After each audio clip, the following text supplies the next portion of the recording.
Good morning. Today is Monday, May 10th, 2021, and this is your 5 minutes of Monday morning inspiration. My name is Brandon Page. I'm the lead pastor of a local church called West Coast, and I have produced this video for you with the goal of doing two things.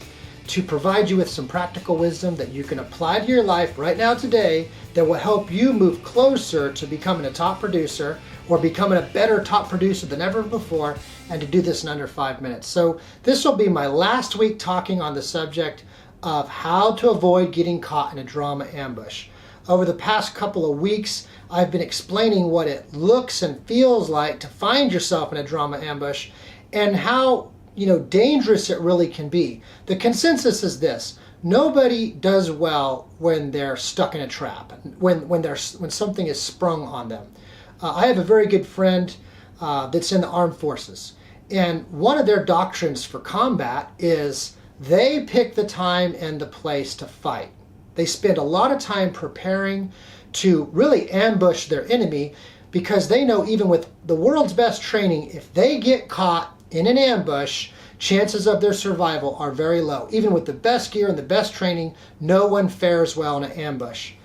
Galatians chapter 5 verse 22 says this: "The fruit of the Spirit is love, joy, peace, forbearance, kindness, goodness, faithfulness, gentleness, and very important, self-control. That against such things there is no law." As a top producer, it's important that you are clear that only you are in control of yourself. And if you're the only person in control of you, you should resist the temptation to try to control or fix other people, especially when you're dealing with someone that does not want to be fixed, because they've learned that being dramatic is a super effective way to get attention.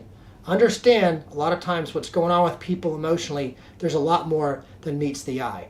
A lot of it is kind of smoke screens, smoke and mirrors. It's usually not at the surface level what it is. Sometimes people are dramatic simply because they want attention. So I've given you some pointers over the last couple weeks. If you missed them, I encourage you to go back. But to be very brief, if you find yourself being cornered, someone's appeared, they're being very dramatic, they're telling you a sad story, and it's getting really ratcheted up and weird, and you were just minding your business and going about your day, my recommendation is the first two things you do is stop. Don't overreact. Don't respond in an emotionally heightened way just because somebody else is kind of flipping out in front of you. Number two, you want to quickly diffuse the situation, and you do this by maintaining self-control and responding on purpose. You want to think about what's going to happen next, and generally that is just to do the opposite of what they're doing. Again, if someone is boo-hooing and crying and just falling apart, the normal thing would be to relax and smile. If you will keep this up long enough, most of the time the other person will get slightly unnerved because they realize now that their emotional state is not matching yours. You can kind of flip, like in jiu-jitsu, kind of roll the person the other way, and sometimes they'll actually start to come out of their dramatic state and track with you. But I'll tell you, it's hard to do. You really have to think about what you're doing. My last tip on this, how to avoid a drama ambush, or if you've gotten caught in one, how to get out of one fast, is resist the urge to accept responsibility for somebody else's free will. Again, you don't know why they're being dramatic.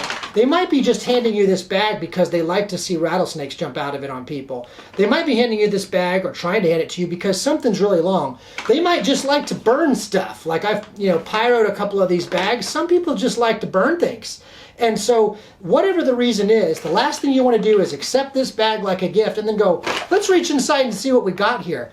Not a good call. Not what you want to do, because what's inside is probably not good, and you're probably not equipped to deal with it right then. I'll give you two life-changing questions. I've learned these years ago. I ask myself this all the time, and I ask other people this that I lead or that I'm serving, and it's really fascinating how powerful they are to bring order back into a chaotic situation.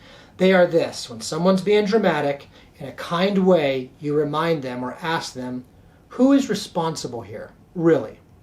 Who is responsible for your happiness in your life? And the second question is this: if this situation or circumstance was not so dramatic, what would be the next logical thing you would do? Like if it wasn't so dramatic, and the bag wasn't on fire, which if we put it out it isn't, what would you do next? I hope this serves you, helps you, and gives you some good food for thought for living better. I want to thank you for joining me today for this 5 minutes of Monday morning inspiration. Thank you for sharing these videos with your family and friends. Know that God cares about you, and so do I, and I hope you have an awesome Monday.